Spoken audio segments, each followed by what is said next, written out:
Now that we've talked about the overarching huge principles, we're going to break it down a little bit and go into page level principles. First off, let's talk paper size. In America, we use paper that is 8.5 by 11 inches. That's our standard quote-unquote letter size paper. In the rest of the world, they use metric paper. Metric paper is measured a little bit differently and it has different dimensions. So if you compare the two, letter paper is actually 6 millimeters wider than A4 paper and 18 millimeters shorter. So you can think of it this way. The rest of the world's quote-unquote letter paper is tall and skinny, whereas America's letter paper is short and fat. Here's why that's so. When you manufacture paper, you don't make individual sheets. You make a big old sheet, then you fold it in half and cut it, and fold it in half and cut it, and fold it in half and cut it. So if you look on the left-hand side there, where it says A, B, C, D, E, the E is the full-size manufactured piece of paper. It gets folded in half to a D, it gets folded in half to a C, it gets folded in half to a B, then that gets folded in half again, and that's our A, or letter size paper. On the other side, though, that's where we have the metric paper, A0, A1, A2, A3, A4, A5, and so on. So if you look at the examples of how these things are shaped, the A4 paper is taller and skinnier just because it is manufactured according to a different size. The reason is, in the rest of the world, the metric paper is very rational and makes a whole lot of sense. So if you look at the aspect ratio, the height to width, it's based on the square root of 2. So you can actually scale up all these documents from one to the other or scale down. So if you have something on an A0 paper, you just basically hit a button and it'll shrink down to A1. You can do it to shrink down to A2, shrink down to A3, shrink down to A4. It'll all fit. If you try to do the same thing on our American paper, though, the letter to a tabloid, to a C, to a D, to E size paper, it just doesn't fit. So if you try to blow things up, you'll find that you just can't do it. You're going to have weird empty spaces, or you're going to have pieces being cut off.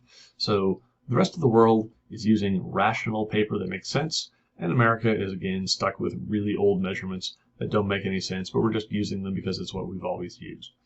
Yay, America. The reason this is important is when you start thinking about the letter size versus A4, and by the way, you may not have known what A4 was, but you've probably seen it at some point. You've been working a document and gone to print out, and something says, choose A4 paper. Well, what is that? Or you've maybe looked at the printer, and it has a guideline. It'll say A4. You're wondering, what's that? It's just a different size of paper. So in any case, when you look at a letter size paper, and let's say that this is a particular thing that is being laid out, it is the Focus on Entomology newsletter that's going to go out. Let's say that you have it online in Word format, and you're going to give it to people to print out for free. Okay, so anybody in America, they're going to hit it, they're going to print it out, it's going to look like this. It'll look really good just on our paper. But if somebody else in another country tries to print it out, they may end up with this on A4 paper. So this is why it's very important to think about your audience. Are you going to be working domestically or internationally? If you're going to be working with U.S. audiences and U.S. audiences only, you can probably just use your standard letter paper and be fine with it. But if you're going internationally, you start to have to think about metric paper and how their designs are going to fit. Let's talk margins next. The default margins in Microsoft Word are 1 inch all the way around. These are a pretty good starting point. They leave lots of room, but they leave enough room for people to use the documents and not cover up any text when they pick them up. But you also are going to want to adjust your margins depending on the context of your document. Sometimes you're going to want wider margins, sometimes you're going to want shorter margins. When exactly? It depends. I can't go into all the permutations, but I'll walk you through a couple. So take a look at this particular newsletter that we've already looked at. We've got 1.5 inch margins on the one on the left, 1 inch margins in the one in the middle, and 1/2 inch margins on the one on the right. These could all be appropriate for different purposes. So, for example, what if I want to put these things in a 3-hole binder? Well, I'd probably want to do something like this here, and then I would actually shrink down that margin on the right-hand side. So on the left, The 1.5" margin gives me plenty of room to put 3-hole punch. On the right, I'd probably want to shrink that where that pink line is, so I could drag the text and so on a little further over, but it's still fairly well balanced on the page. The 1" margins. What if I'm going to, say, put a staple in the thing and bind it all together?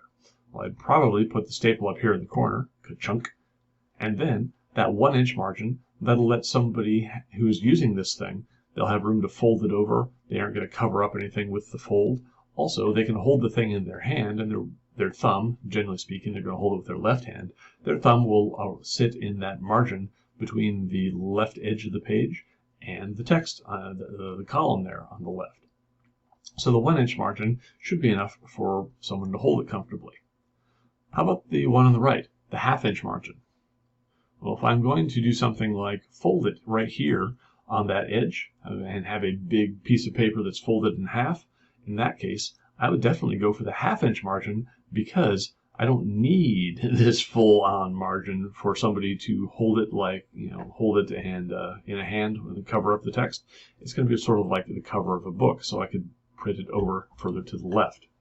So each of these margins could be very useful in the right context. Page numbering. Page numbers do some interesting things, and they're done in interesting ways. You're going to help your audience navigate your document. That's what they're for. You want your audience always to be able to use whatever it is. Anytime that you write something in TechCom, you have to make sure that your audience can use the document. If they can't use it well and do what they need to do, extract the information that they need to extract, it's no good. So, if you have a multi-page document, you are always, always, always going to put numbers on the pages. You're also never, with an asterisk, almost never, going to number the first page, and you will place those numbers according to a special logic for the layout. Let's take a look at this here. This we'll assume is a student paper, and you're going to need, well, it's more than one page, so you're going to need to put page numbers on it. We're assuming a single-sided printing here. So we have a couple of different places we could lay it. So we got a staple up there at the top, and then where can we put our page number? Let's put our page number perhaps here. We could also put it down here, or we could put it right there. Which is better? The answer? Yes. It really depends on what you are doing, how you're laying it out, the specifics of what your assignment is going to be, the specifics of the format that is required for the class. But the point is, these three areas where I've circled, these are the three most likely areas. The upper right-hand corner, the bottom right-hand corner, or the bottom middle in the margin. On the second page and following pages, you'd put the same place, repetition. What if you do double-sided printing, though?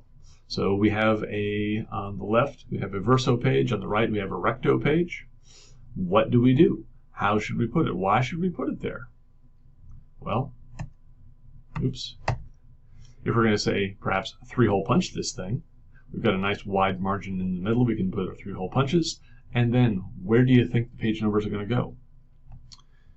We have a running header up here at the top, so we can't put the page number in the middle of that, but we can put it definitely on the upper left, bottom left, or middle on in the margin, bottom margin on the verso page, and then we're going to mirror it and do the same thing on the verso page. So just make sure, again, this is an example of repetition. It's a little more sophisticated repetition. But we've got, if you're going to put a page number in the upper left-hand corner on the verso page, put it up in the upper right-hand corner on the recto page. Same thing going on, bottom left, bottom right, center left, center right. Be consistent whatever you do. Then, headers and footers. On the previous example, we already looked at it encircled there, or boxed in blue, is an example of a running header. These things, and you can also put them in the footer. A header is up in the top margin, a footer is in the bottom margin. They help your reader identify the document and navigate their way through it. You always want to use them on multi-page documents, and, like page numbers, you're never, or at least almost never, going to start them on the very first page. You need to adapt the contents to your document and audience, though. I cannot tell you that there's this one idea you must always include in a running header. Well, I can't do that. There are many, many things that you could do. Point being that you need to consider your audience, consider the context, and then make a choice. Let's look at this example of a newsletter again. On the running header, we are not going to put it on the first page because we've got already a masthead, but we are definitely going to include it on the second and third pages. It is in the same spot. These are all single-sided printing, so we are not going to be mirroring. We are going to have them exactly the same, and they're all going to be in this same type of format. So what I have done here is I've decided that I'm going to use essentially a 3-column layout. I'm going to center it across. I've got my focus on entomology, that is what the document is. In the middle, I chose to put the date, and on the right, I chose to put the page number. Why do you think I chose to put the date? What use is that? Well, who cares?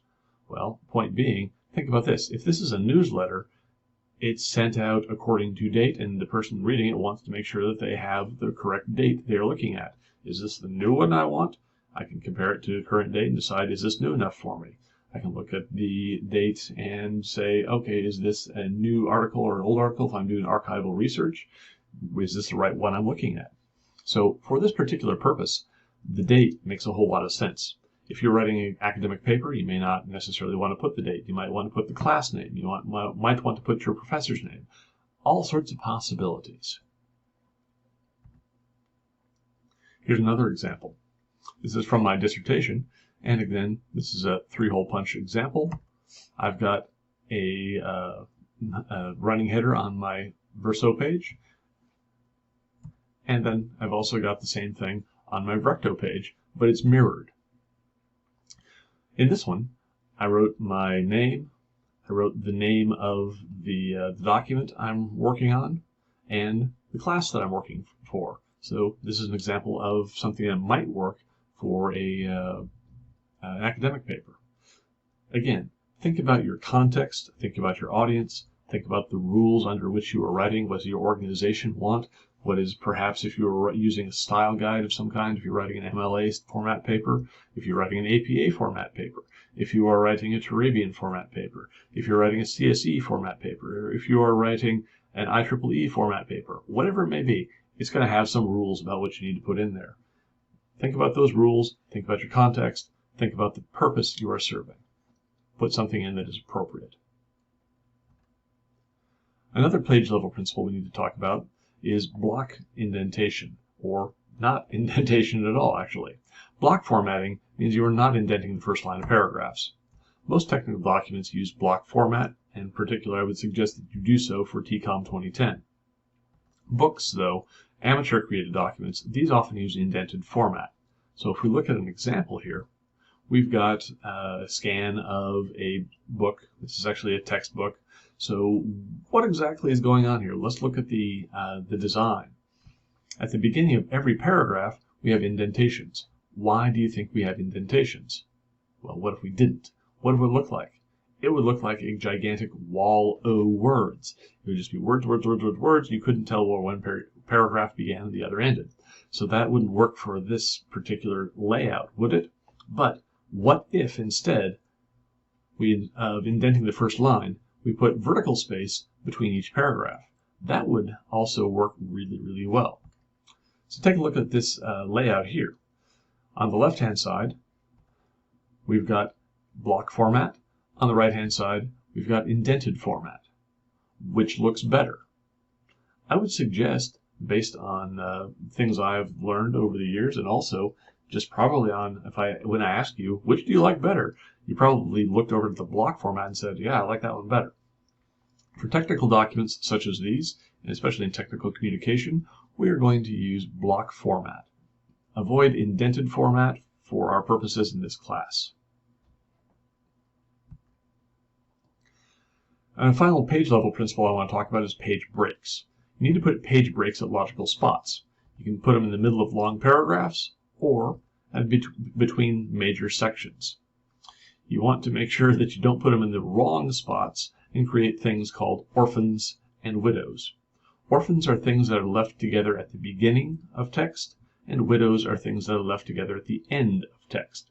This may be a little mysterious to you right now, but I'll show you some examples and exactly how this works. So we've got a paper here. This is a screenshot of something in Microsoft Word. Notice, this is an okay use of page break. It's not fantastic, but it works. Why? We are observing the proximity principle and keeping things together. So we've got our heading methods, our subheading sample, and the text that follows grade records from the fall, blah, blah, blah, blah, blah. Take a look at that paragraph. It's not a particularly long paragraph, but it is split in the middle so that there is a relatively equal amount, that there's at least 2 lines on the first page and then some text on the second page. This is okay. This is even better. Take a look at this.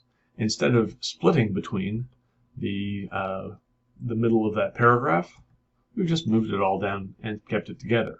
This is an excellent use of a page break. By the way, when you're using page breaks in Microsoft Word, I encourage you very strongly not to just hit enter a whole bunch of times. There's a much better way to do it. Particularly, you're going to hold down the Control key and hit enter, at least for PC. I believe on Mac it's probably Command enter. I don't remember for sure, but I know definitely for PC it is Control enter. That'll kick you to a brand new page. This here, though, this is a very bad use of a page break.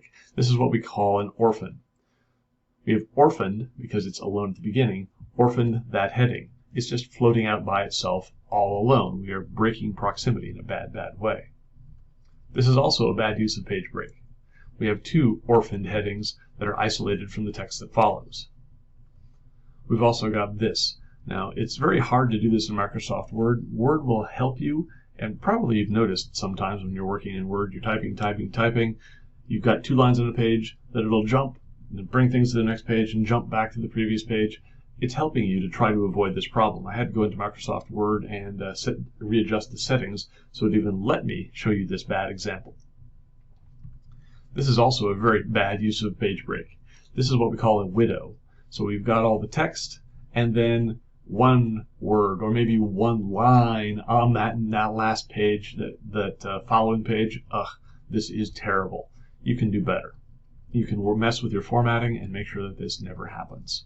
So avoid orphans, avoid widows. Make sure that when you break for paragraphs, that you do so in the middle of a paragraph or preferably between major sections.